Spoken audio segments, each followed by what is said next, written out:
It's funny. I was just talking about how I believe the market will be slow. I'm a firm believer that you want to do the opposite of the masses. If the masses are sitting on the sideline, if the masses are pulling out of the stock market, if whatever the masses are doing, the masses, you remove the M and that's who you're following. Okay. That's what happens when you follow the masses. And there was a study from Realtor.com that said October will be this year's best time to buy, which completely aligns with what I was just saying in the last segment about how if you buy real estate now, and anything that you go under contract now is ultimately an October closing. So this is basically saying like now is the time to buy. And the reason is because rates have come down a little bit, making it a little bit affordable, but prices haven't started picking up. When rates drop more, prices will naturally go up. There are people out there that want to buy and invest, but they can't because the rates don't make it make sense. As that happens, you'll open up the buyer pool. I saw something the other day that said, a 1 point interest drop would create millions and millions of additional possible home buyers, as well as giving home buyers more buying power. And so, it's funny because people sometimes don't understand how much rates do really impact things, but sometimes in the wrong way. People will wait until the rates drop, like I said, and then purchase when they could always refinance a year down the line for nominal cost. A lot of lenders are doing free refinances or no cost refinances. So definitely better to buy now, refinance later. But I also want to explain one other thing out there to my luxury home sellers. And in Tampa Bay, I think historically, if you look back in time, what we consider luxury in Tampa Bay has kind of changed a little bit. I remember when I first got in the business, $500,000 was considered luxury. The prior broker I was with basically said if the property was double the average price, it was luxury. And that put, again, $400,000, $500,000 homes. I remember listing those way back in the day and thinking, man, this is an incredible house. It was nicer than what I lived in at the time. This luxurious, incredible house for $500,000. Now that's about our average. So today, luxury to me in Tampa Bay is a good bit over $1 million.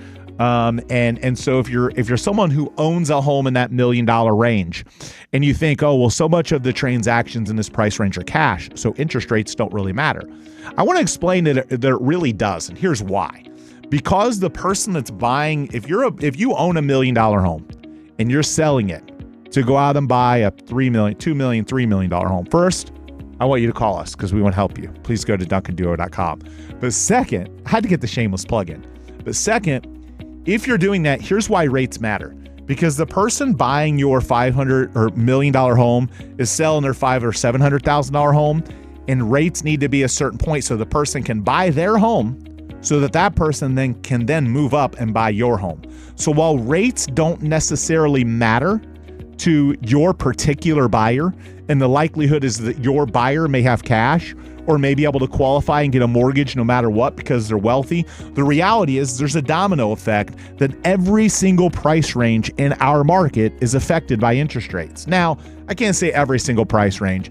10 million plus, people that have net worths of $100 million plus, they're not affected because they're moving from 5 million to 10 million or 10 million to 20 million. And that audience, likely there's not really that much of a domino effect that escalates all the way to that point. That audience is kind of consistent and not as impacted. But if you're selling $1 million, $2 million, $3 million, $5 million, there is a domino effect where rates being low enough create the transactions in the lower price ranges to allow people to move up to where there's, like I said, a domino effect, a chain of where that $500,000 house that someone needs to be able to qualify for, and that audience, there's a lot of those people because rates have been so high, there's a lot of those people that want to buy that $500,000 house that can't now that could have a couple of years ago because of rates being higher, they can't qualify or they can't afford it.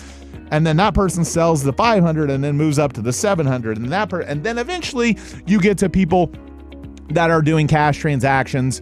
But my point is that where there's cash is more prevalent in those higher ends. But the point is that domino effect of interest rates and, opening up the market to more consumers with those drops in rates does have a trickle effect impacting even our luxury market in Tampa Bay. So I was speaking to a luxury seller this week. They said, hey, interest rates don't really matter to this buyer. And I had to explain it to them because it doesn't matter to that buyer, but it might matter to the buyer of the buyer's house.